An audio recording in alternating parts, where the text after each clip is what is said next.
你有冇有試過？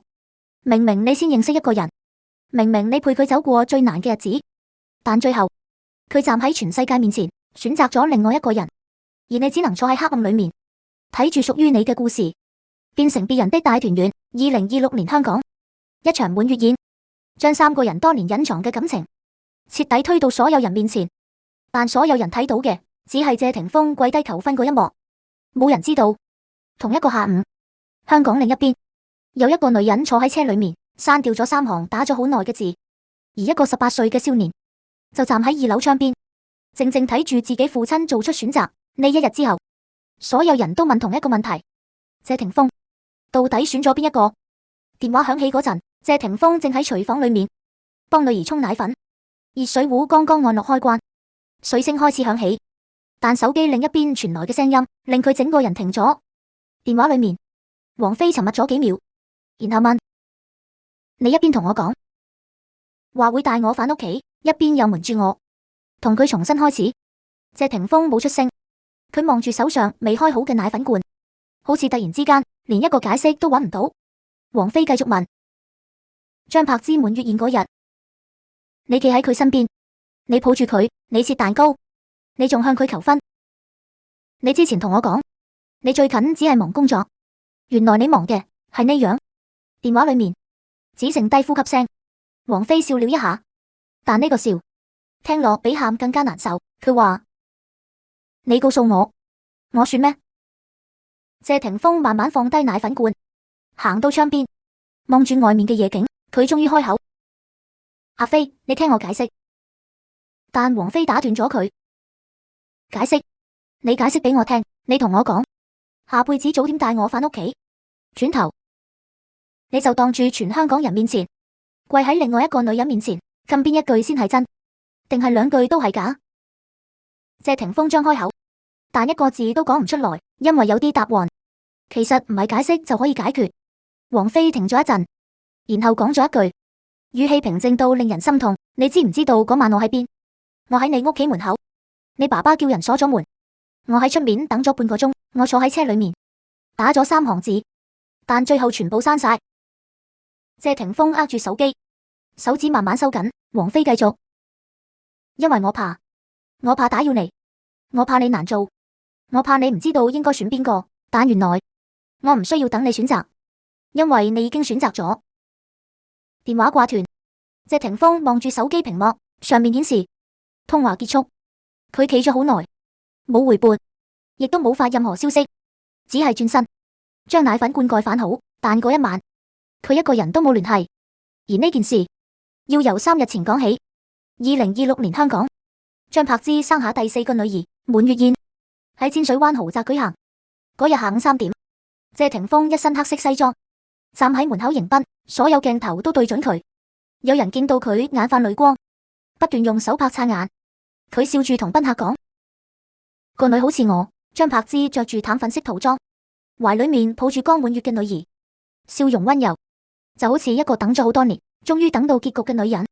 現場，謝賢抱住孫女，開心到合埋嘴，甚至當眾宣布自己名下最珍貴嘅2套物業全部留俾呢個最細嘅孫女。全場掌聲不斷，所有人都覺得謝家終於圓滿。直到切蛋糕環節，謝霆鋒行到張柏芝身邊，伸手摟住佢腰，2個人一齊握住女兒隻小手，慢慢切開滿月蛋糕。現場響起掌聲，閃光燈不停閃，所有人都以為呢一刻就係故事最後。但下一秒，謝霆鋒做咗一個令全場震驚嘅動作，佢單膝跪低，從口袋裏面拿出一個藍色絲絨盒，打開，裏面係一枚戒指。張柏芝捂住嘴，眼淚即時流落嚟。現場所有人起身鼓掌，有人歡呼，有人尖叫。鏡頭記錄住謝霆鋒重新向張柏芝求婚，但冇人知道，同一個下午，香港另一邊，一輛黑色保姆車停喺謝家大宅門口，車裏面坐住一個女人，王菲。佢望住面前嗰扇鐵門，冇落句，冇喊，冇鬧，只係靜靜坐住，因為佢知道裏面發生緊咩。而更加殘忍嘅係，佢唔係從謝霆鋒口中知道，佢係從新聞裏面知道，自己等咗3日嘅男人，原來已經喺全世界面前做咗決定。滿月宴之後第3日，謝霆鋒企上啟德體育園嘅舞台，台下坐住43700人，燈光熄滅，音樂響起。當玉蝴蝶前奏響起嗰一刻，好多人才發現，原來有啲歌唔係唱俾現場觀眾聽，而係唱俾某一個人聽。謝霆鋒企喺台中央，一身黑色西裝，望住遠處嘅燈海。第一句唱出口嗰刻，包廂裏面有一個女人低低跟住唱，係王菲。3日前，佢仲坐喺謝家大宅門口嘅車裏面，等一扇永遠冇打開嘅門。3日後，佢又坐返喺距離謝霆鋒最近嘅地方，但今次佢冇再等，冇再問，亦都冇再期待，佢只係想確認一件事，確認當年嗰個男人仲係唔係存在。台上嘅謝霆鋒唱到副歌位置，大屏幕切過去，觀眾見到佢眼神停頓咗1秒，有人話佢眼紅，有人話佢忍住眼淚，但冇人知道嗰1秒佢望緊邊度，因為佢望嘅唔係台下，而係包廂方向。嗰度有一隻蝴蝶，20年前佢紋喺身上嘅蝴蝶，20年後佢依然唱緊嘅蝴蝶。有人問，王菲明明已經走咗，點解仲會出現？其實答案好簡單，佢唔係去搶發一個人，亦唔係去破壞一場婚禮，佢只係想知道自己曾經深愛過嘅人到底變成咗點。所以嗰晚，王菲坐喺包廂角落，冇化妝，冇打扮，甚至冇想俾任何人發現。佢跟住唱完整首歌，但當謝霆鋒唱完最後一句，下輩子記得早點帶我回家，嗰一刻，王菲突然靜落嚟，因為呢句話20年前聽過，當年佢以為呢句話代表一輩子，但到今日先明白，原來有啲承諾唔係兌現唔到，而係根本冇人等得到。演唱會結束，王菲冇去後台，冇等謝霆鋒，冇打電話，佢起身離開包廂，走入電梯，去停車場，全程3分鐘。有人問，如果仲愛，點解唔留下？點解唔等一個解釋？因為有啲關係，最痛嘅地方唔係失去，而係你知道，你再行近一步，都改變唔到結果。同一晚，台下有2個年輕人 ，Lucas 同 Quintus， 佢哋坐喺觀眾席。一個跟住音樂輕輕哼，一個從頭到尾冇出聲。Lucas 轉住手上嘅熒光棒，指節發白。佢望住台上面嗰個男人，嗰個陪住佢成長，但又令佢最矛盾嘅男人。佢爸爸18歲嘅 Lucas， 其實已經睇明好多成年人都唔願意面對嘅事實。愛情唔一定有輸贏，家庭亦唔一定有答案。有人愛你，但未必能夠選擇你；有人選擇你，但未必真係放低過另一個人。演唱會結束之後，有人問 Lucas， 你覺得你爸爸到底愛你媽媽，定係愛王菲？ Lucas 沉默咗好耐，最後只講咗3個字：我唔知。停咗一下，佢再補多一句：但我希望佢選一個，唔好兩邊都拖住。呢句話唔似一個18歲男仔講出來，更加似一個睇住呢個家庭18年嘅人，最後留俾爸爸嘅一句提醒。因為 Lucas 知道，最傷人嘅唔係選擇錯誤，而係永遠唔選擇。滿月宴嗰晚， Lucas 其實一直喺2樓，佢冇落去，冇影相，冇出席任何合照，但所有事情佢全部睇到。佢睇住爸爸着黑色西裝，睇住媽媽抱住妹妹，睇住爺爺宣布送房，睇住爸爸善膝跪低，亦睇住媽媽流眼淚。宴會結束之後， Lucas 發咗一條朋友圈，只有一張照片，一張轉皺咗嘅紙巾，冇文字，冇解釋。17秒之後刪除，但17秒已經夠。有人截圖，有人保存，有人開始猜張紙巾上面到底寫咗啲咩。有人放大張照片，哇，好似見到一個字，似走，但冇人可以確認，因為真正重要嘅內容永遠唔會留低。就好似王菲刪掉嗰3行字，就好似謝霆鋒發出去有收返嘅一個我。有啲話寫出來之前，其實已經知道，唔需要發送。第2日 ，Lucas 帶妹妹去海洋公園，佢發咗一張門票。有人問，妹妹滿月，你帶佢去？ Lucas 回覆，佢未可以去，但我想替佢去。呢句話好多人聽唔明，但其實裏面藏住一個哥哥嘅心酸。佢知道妹妹未必明白呢個家庭發生過咩，但佢希望妹妹可以擁有一個普通童年，唔需要知道大人之間嘅糾葛，唔需要知道上一代嘅遺憾。而與此同時，謝霆鋒呢3日裏面發出咗3條消息。第一條，俾張柏芝，內容好短，我買咗海洋公園年票。第二條，俾王菲。打完，刪掉，最後只剩下一個字，我。第三條，發去家族群。後日演唱會，你哋嚟唔嚟？Lucas 回覆嚟。謝霆鋒回，謝兒子。三個字，謝兒子。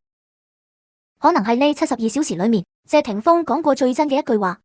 因為面對張柏芝，佢講責任；面對王菲，佢講回憶；面對 Lucas，佢終於只係一個爸爸。但 Lucas 收到呢三個字之後，冇馬上回覆，佢望住手機睇咗5分鐘，然後打下一句話：爸，你借我什麼？停咗，刪除，再打。你嗰日求婚，我喺2樓，刪除，最後只剩下一句：爸，你唱玉蝴蝶嗰陣，王菲阿姨喺包廂。冇責怪，冇質問，只係一句事實。但呢句話比任何質問更加重，因為 Lucas 想講嘅其實係爸爸，你以為你隱藏得好，但我全部都知道。第二條，謝霆鋒回覆只有2個字，我知道。Lucas 望住呢2個字，笑咗一下，後來同朋友講：我知道佢知道，但我想佢知道，我知道佢知道。朋友聽完話：你哋屋企人講話都咁複雜㗎。Lucas 答：唔係複雜，係唔敢講直接。18年內，謝霆鋒冇直接講過我對不起你媽媽，亦冇直接講我應該早點回來。所有人之間嘅對話都變成謝兒子，我知道，再說來了，一句一句，短短幾個字，但背後藏住嘅全部都係講唔出口嘅東西。王菲返到北京之後，第一件事唔係打電話，唔係質問，亦都唔係等謝霆鋒解釋，而係刪除手機裏面大部分同謝霆鋒有關嘅聊天記錄。好多年前，有人問過王菲，如果有一日你等唔到呢個人，你會點？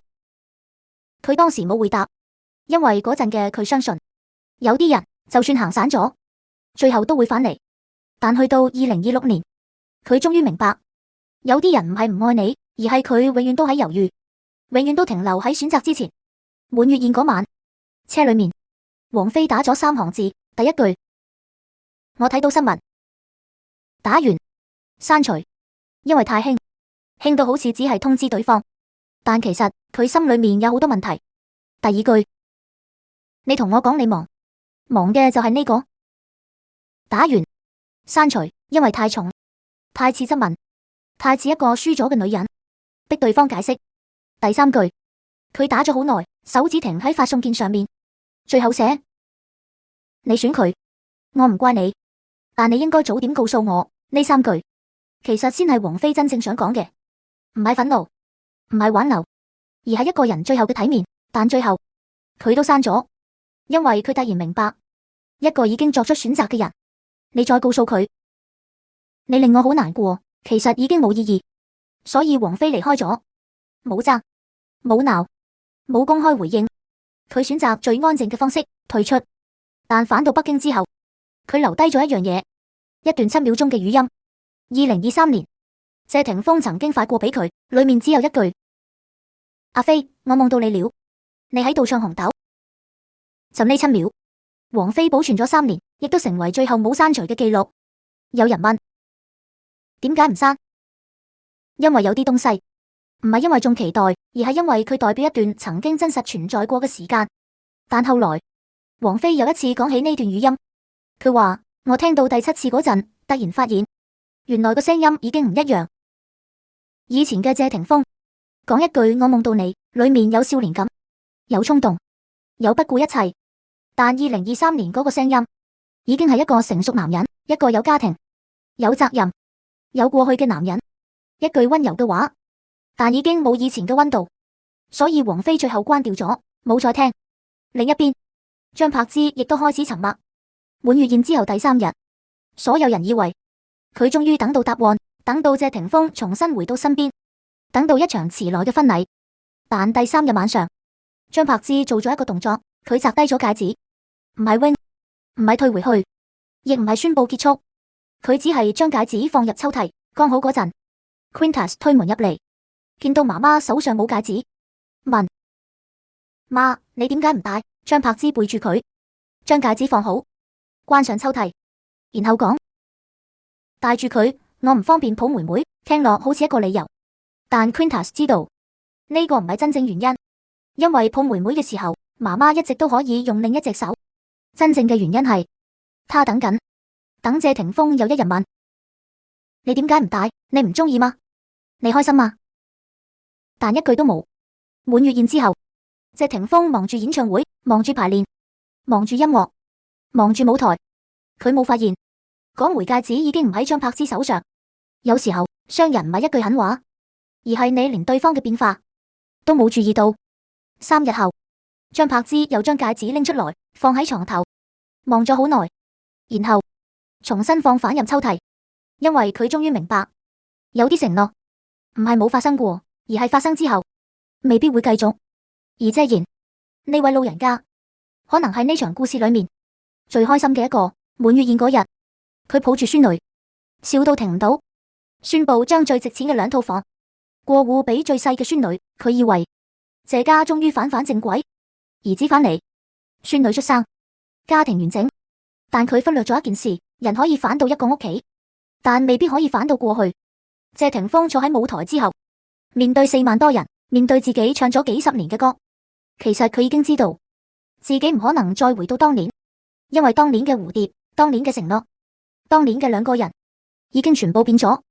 72小時，3個人，3個位置，3種等待。張柏芝等一個家庭，王菲等一個答案，Lucas 等一個父親，而謝霆鋒一直等緊自己唔需要選擇嘅一天。但世界上最殘忍嘅事就係，你可以逃避選擇，但你無法逃避結果。滿月宴之後，所有人都得到咗一點東西。張柏芝得到1枚戒指，王菲得到一段回憶，Lucas 得到一句謝謝兒子。但同時，所有人亦都失去咗一點東西。張柏芝失去咗期待，王菲失去咗幻想，Lucas 失去咗對父親完美嘅想象，而謝霆鋒失去嘅可能係最多，因為佢最後發現，原來唔選擇任何人，並唔代表所有人都會留下。但故事去到呢度，其實仲未真正結束。滿月宴之後第2晚，香港凌晨，大部分人已經瞓咗，但謝霆鋒一個人坐喺車裏面，佢冇去錄音室，冇去朋友屋企，亦都冇返謝家大宅。佢開車一路開到北京，去到王菲住嘅地方。嗰套屋喺北京東三環附近，唔算特別高，但其中一扇窗好多年都習慣亮住一盞暖黃色嘅燈。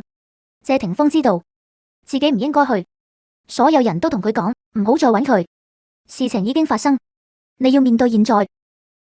連佢自己都同自己講唔好再去，但居最後都停咗喺樓下，引擎冇熄，車燈冇關，佢坐喺駕駛位2個鐘，2個鐘裏面佢冇打電話，冇發消息，冇落居，佢只係望住樓上嗰盞燈。有人話佢係想見王菲，但其實佢自己知道佢唔係想見，佢只係想確認一件事，確認嗰個人仲喺唔喺度。有時候一個人放唔低嘅未必係愛情，可能只係想知道當年陪自己走過青春嗰個人而家過得好唔好。夜晚嘅北京好靜，車窗外面街燈一盞一盞閃過。謝霆鋒望住嗰扇窗，突然見到裏面有個人影經過，隔住窗簾睇唔清樣，只係一個模糊嘅輪廓。嗰個人由房間一邊行去另一邊，停一陣，再行返轉頭。謝霆鋒望住，想確認，但又唔敢確認。可能係王菲，可能係屋企其他人，甚至可能只係一個巧合。但就係呢個模糊嘅影子，令佢坐咗2個鐘。因為嗰一刻，佢突然發現自己唔需要一個答案，佢唔需要王菲落樓，唔需要2個人重新開始，唔需要一句我等你，佢只需要知道佢仲好好生活。3秒鐘，嗰道人影停喺窗邊。謝霆鋒呼吸停咗一下，隔住10幾層樓，隔住北京深夜，隔住已經行咗好多年嘅路，佢哋第一次冇講話，冇爭吵，冇解釋，但好似完成咗一次告別。然後燈熄咗，唔係慢慢暗落去，而係突然之間整扇窗變成黑色。謝霆鋒望住嗰片黑，靜咗好耐，然後佢鬆開手剎，開車離開。今次佢冇回頭，因為有啲人你唔一定要擁有先證明你愛過。離開之後，謝霆鋒再冇提過嗰晚，一次都冇。冇同朋友講，冇同工作人員講，冇同任何人講。但之後一次錄音，發生咗一件事。錄音室裏面，謝霆鋒提早到，其他人未到，燈光開住，空氣好靜。佢戴住耳機，坐喺調音台前。突然，佢開始哼一段旋律，冇歌詞，冇主題，冇高潮，就好似一個人凌晨一個人行街，心裏面有好多說話，但最後一句都講唔出口。錄音師聽到之後，冇打斷，偷偷錄低。結束之後，錄音師問：呢段叫什麼？謝霆鋒摘低耳機，想咗一陣，講：冇名。停咗一下，再講：就叫路過。路過兩個字講得好輕，但其實裏面藏住好多年。路過一個人，路過一段感情，路過一段青春。但真正嘅路過唔會停2個鐘，唔會望住一盞燈，唔會等一個模糊影子出現。所以有人話，有啲人嘴上講放低，其實只係學識帶住遺憾繼續生活。後來呢段旋律成為隱藏曲目，冇宣傳，冇 MV， 冇任何包裝。但評論區裏面有一個留言被頂到最高，他說：我聽咗100次，我唔明首歌講咩，但我聽喊咗。因為每個人生命裏面可能都有一個自己曾經等過嘅人，一個刪過好多次消息，但最後冇發送嘅人，一個想問點解唔選我，但最後只講算啦嘅人。所以呢個故事最後冇所謂贏家，張柏芝得到戒指，但戒指最後放入抽屜，王菲得到一句我夢到你，但最後只剩一段7秒語音。Lucas 得到一句謝謝兒子，但佢真正想聽嘅可能從來都唔係謝謝。而謝霆鋒得到所有人嘅理解，亦失去所有人真正嘅靠近。因為一個人最大嘅遺憾唔一定係愛錯人，而係明明有機會選擇，卻一次又一次選擇逃避。幾十年過去，謝霆鋒仍然唱歌，張柏芝繼續照顧家庭，王菲繼續自己嘅生活， Lucas 長大， Quintus 亦慢慢成長。每個人都帶住屬於自己嘅東西繼續行。一枚戒指，一段語音，一張郵奏嘅紙巾，一句謝謝兒子。這些東西表面睇只係物件，但其實全部都係一個時代留下嘅痕跡。因為人生裏面最難放低嘅，從來唔係失去，而係明明曾經擁有過，但最後只能變成回憶。所以如果你問呢72小時到底邊個贏，答案係冇人贏。有人得到婚禮，有人得到回憶，有人得到成長，但所有人都失去咗當初那個自己。故事講到最後，其實唔係講謝霆鋒，唔係講張柏芝，亦唔係講王菲，講嘅係每一個曾經等待過嘅人。你有冇有試過等一個人好耐，等到最後發現佢唔係唔愛你，佢只係唔願意做選擇。而一個人最大嘅殘忍就係佢唔想傷害任何人，最後卻令所有人受傷。好，呢個故事講到這裡，如果你身邊都有一個刪過3行字，等過一個答案，最後選擇離開嘅人，記住，有啲離開